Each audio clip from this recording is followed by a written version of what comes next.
new Supra's design is aerodynamic, daring, and seductive.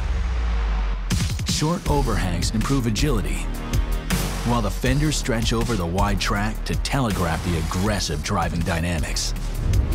The low cowl allows excellent visibility during corner entry. The cockpit is all business. The single-meter HD instrumentation allows for vehicle monitoring at a glance. The 3-liter twin-scroll turbocharged inline-six produces 335 horsepower and 365 pound-feet of torque. Direct injection and variable valve timing create a broad torque curve. Power is delivered to the available active differential through a quick-shifting 8-speed automatic with paddle shifters in both normal and sport modes.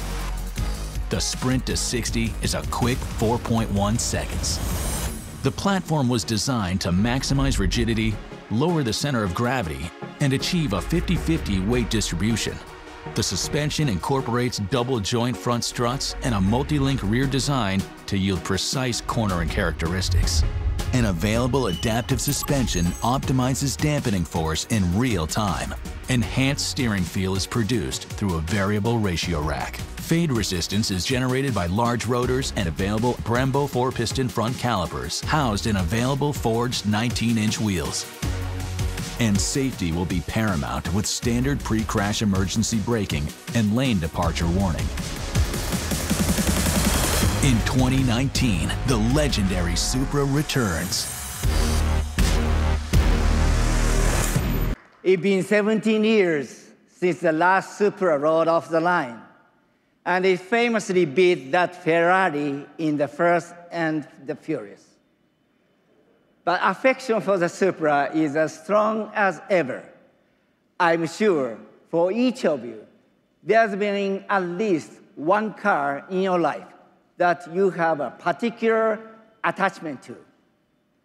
One car that holds a special place in your heart. And for me, the Supra is it.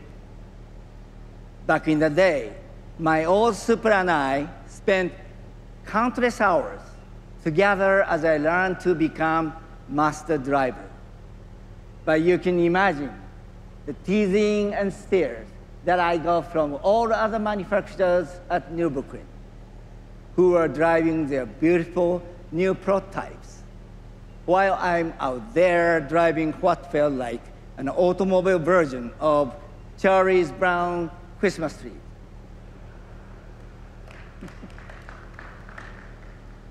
I mean, it was a great car, but you know, a guy can only take so much. So even though Toyota had no plans to make a new Supra, just like a lot of other die-hard Supra fans around the world, I secretly wanted to make it happen. So did a small group of designers at Calty, it turns out. A few years ago, they showed me a concept they called the FT1. And as if I needed any more persuading, they managed to get their prototype put into the Gran Turismo video game. Here's me driving it in their studio. By the way, I recommended this approach to any designers out there trying to get his boss to sign off on a concept car. Because for me, it was game over. At that moment, I knew my old friend was coming home. But I also knew there would be high expectations for this new Supra. And it would have to be even more awesome than the original. Which is why I turned to our GAZOO racing team to help create the driving dynamics for this new Supra. Our GAZOO team actually began as a kind of stunt works that we put together to test cars at Nürburgring beginning in 2007. Because as all manufacturers know, there's no more perfect or challenging place to test a car than the green hell. We didn't start out as an official Toyota race team, though. In fact, the original GAZOO team wasn't even acknowledged by Toyota. We were more like a bunch of friends who thought it would be cool to hang out with the big boys and eat bratwurst.